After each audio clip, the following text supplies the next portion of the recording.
So let's bring in our panel tonight. Joining me, Senior Reporter Caroline Marcus and Senior Fellow at the Menzies Research Centre, Nick Cater. Caroline, Nick, welcome. Great to see you both. I was just watching a bit of Chris Kenny there, and he mentioned this story out of Melbourne this morning. When I read it in the Herald Sun, I couldn't believe it. You've got a singer-songwriter by the name of Hayley Mary, delicious name. It's more like Hail Mary. She's copping this huge backlash. What was her crime? She dared to post this photo of herself wearing a MAGA hat, which was meant as part of a protest against Labor's Misinformation Bill. She feels strongly about it. Mary took to talkback this morning. She's not backing down. Have a listen. In my industry, that's exactly the kind of thing you cannot do or you will be cancelled. And I thought, well, that's also part of the point. Right. So I decided to do it, and I wrote about the Misinformation Bill in the Post wearing a MAGA hat and said, look, I know I'm going to get cancelled for this, but I think it's worth it. And, you know, what you expect to happen did happen. I am cancelled. We'll see her on the Bolt Report tonight. Caroline, look, I confess I've never heard of her before this, but her band is quite well known around Australia. She was making a point about the Disinformation Bill. Who cares what sort of hat she was wearing? Well, clearly a lot of people, and it just shows, Steve, how strong Trump derangement syndrome still is, in spite of his, huge victory in both the popular vote and the Electoral College in the US. It shows no signs of abating anytime soon, and nor does cancel culture, apparently, especially when it comes to the arts.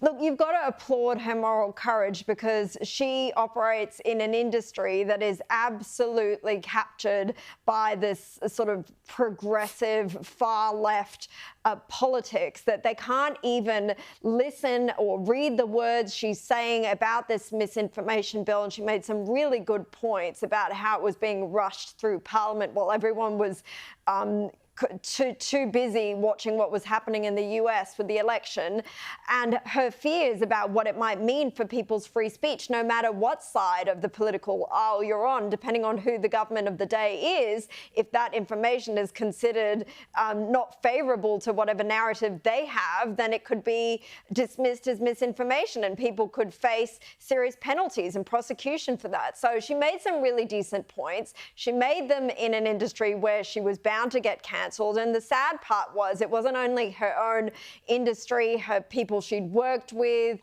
bandmates, venues that are cancelling her. She says members of her own family have stopped talking to her after that. So, look, you got to give her a bit of credit for standing up for something she believes in, even despite the personal cost, but she's far from the only one. You'll remember Deborah Conway, the Australian singer who has been cancelled not only again by venues and members of her industry, but she revealed recently by her own family for standing up for Israel, being a Jewish singer herself. So it's good to see people kind of break free from the sort of progressive capture that the left has had on the arts industry and music in particular. Nick, even the ABC, of course, Triple J, they cancelled her as well. She had a gig cancelled.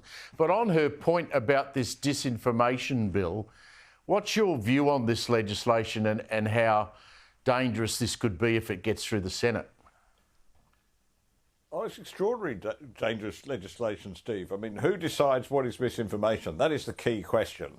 And it's going to be decided by government bureaucrats in conjunction with social media.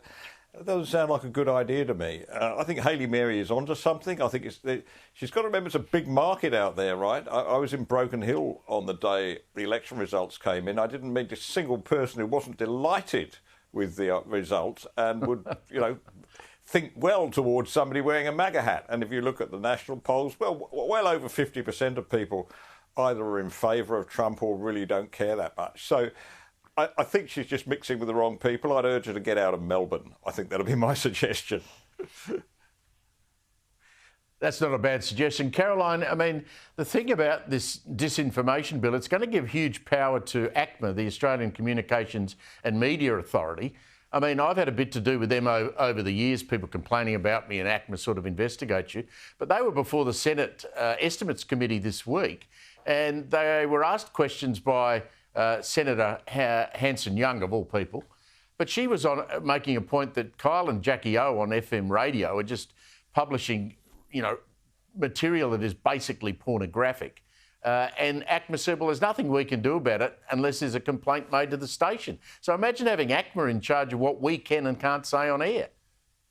And look at the people who tend to make the complaints. Like when you have people that call for boycotts of this station or people on this station and people like yourself, Pricey, it's often these activist groups, I mean, these faceless activist groups that act like lynch mobs. They seem like they're really, that they're representing a great number of people. Often they're not. It might be a few people tapping away on their computers in their mother's basement, but they have the effect of having to have a organisation like ACMA have to investigate their complaint and come up with ridiculous judgments, in my opinion, sometimes, just because it doesn't fit into whatever the arbitrator's viewpoint is, I guess. So, I mean, it would be a shame to see this misinformation bill proceed. And I don't think it's just for people who might share our sort of political views either. I think it would be too much power for any government of the day to be able to say what people can and can't say about their own personal opinions.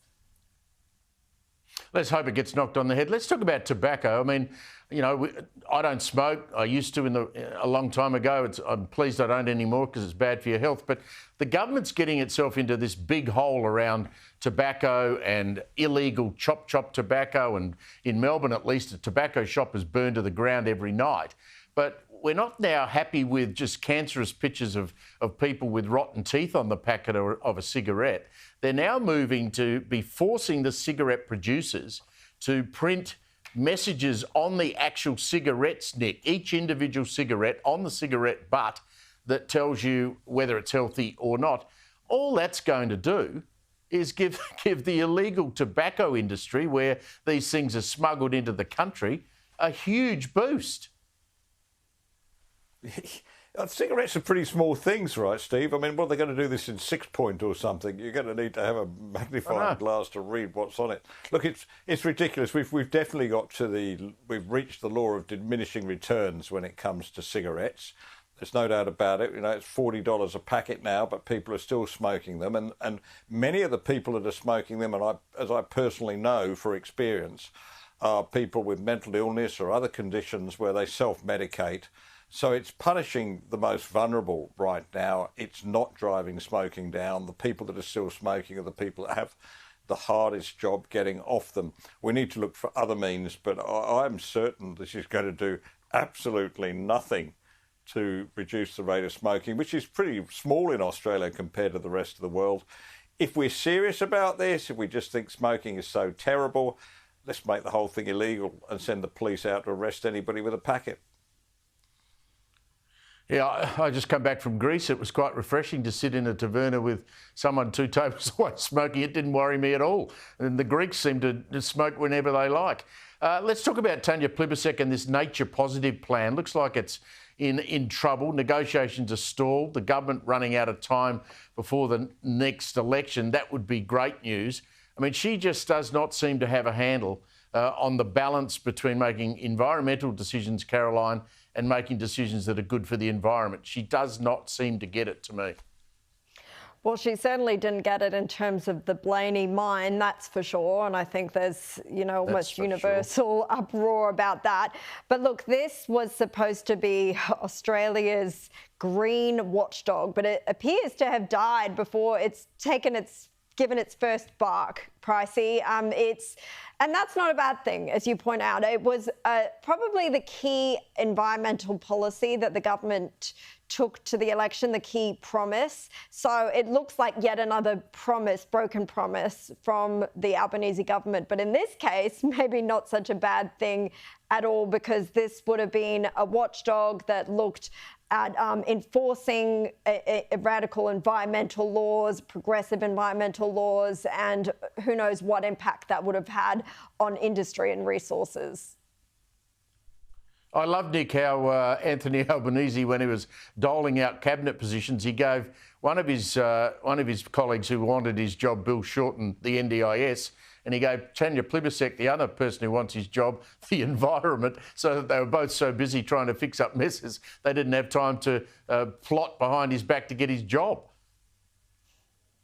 Yeah, look, it's a pretty bad way to go about it. He should have put people in the jobs who could sort out those two portfolios, both of which need turning upside down. Environmental regulation is out of control in this country. It's damaging our prosperity. It's damaging the opportunities of our children and our children's children down the track. And as you know, the NDIS is just a basket case. We need serious work to patch up both those portfolios.